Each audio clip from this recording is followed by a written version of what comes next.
This is a story about the suspicious acts of Dame Alice Kyteler.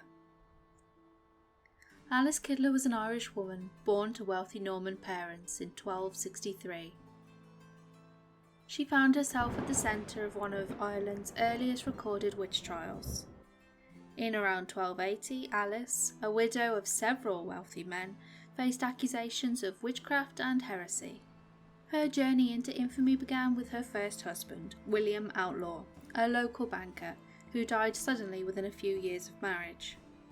After his death, Alice married Adam de Blunt of Cullen, her second wealthy husband, who also met a sudden and mysterious demise.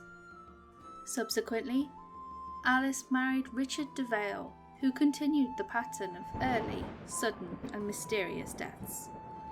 The turning point came with her fourth husband, Sir John de Poer, whose illness in 1324 sparked a chain of events leading to Alice's conviction on charges of witchcraft before court. Facing resentment from his family after changing his will in her favour, Alice was accused of bewitching him. The English-born Bishop Richard Le Dread presided over a court of inquisition, where false rumours, possibly fuelled by local jealousy, portrayed Alice as a leader of a witch coven who engaged in demonic activities. Alice was not only a wealthy woman, born of wealthy parents and inheritor of wealth from past husbands, but she had a thriving business known as Kyteler Hall, now known as Kyteler's Inn. After Alice's son William, Mayor of Kilkenny, and his mother's business associate, was accused of heresy, he called upon a good friend and senior official, Sir Arnold Le Poer, who had the bishop thrown into prison at Kilkenny Castle for a whopping 17 days. The bishop's arrest and imprisonment did not deter his campaign. Upon his release, Alice and her so-called accomplices were accused of and investigated on several charges. Denying the power of Christ and of the Church, which was interpreted as a preference towards devil worship. Sacrificing animals to the demons Artis Filius and Robin Artisan. Asking demons for advice on witchcraft. Having a sexual relationship with the incubus Robin Artisan.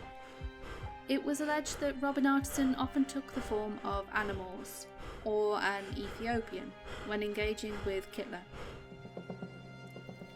Holding coven meetings and burning candles in the church at night without permission. Making dark magic-based powders and ointments or potions from multiple alarming ingredients, including but not limited to body parts of unbaptized children, worms, a skull, and chicken innards. It was alleged that said potions were used to corrupt her husbands. Bewitching and killing her husbands to take their money for herself and her biological son, William Outlaw. Alice quite wisely fled to England, but returned to Dublin a year later, where she sought the Archbishop's support in condemning Bishop Le Dread for unlawful excommunication. In a dramatic showdown in Dublin, Bishop Le Dread returned to Kilkenny demanding Alice's arrest. She was held in the dungeons of Kilkenny Castle, facing serious charges in those medieval times. In 1324, Alice, her son William, and her servant Petronilla de Meath faced a trial marked by accusations of sorcery and heresy. Petronilla was tortured and whipped until she confessed to all of the charges she was accused of, as well as rubbing ointment on a stick to fly.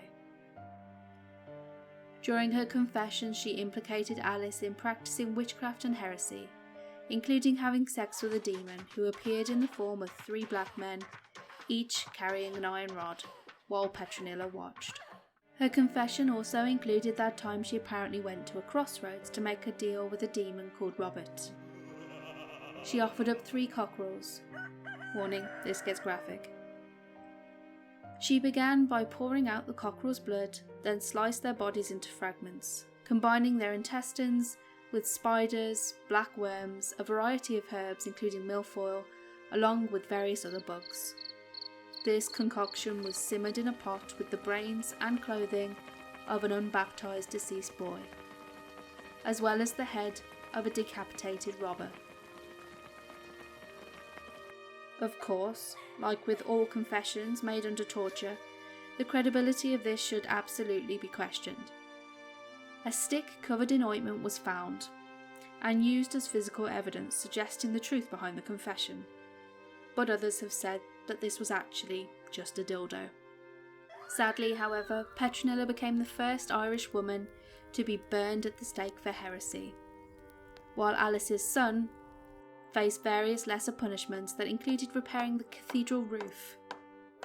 Alice, however, escaped to England and mysteriously vanished from history. So, was Alice a wicked witch? Was she a gold digger? Was she a serial killer? Or was she just incredibly unlucky? One thing for sure is, what happened to Petronilla was bullshit.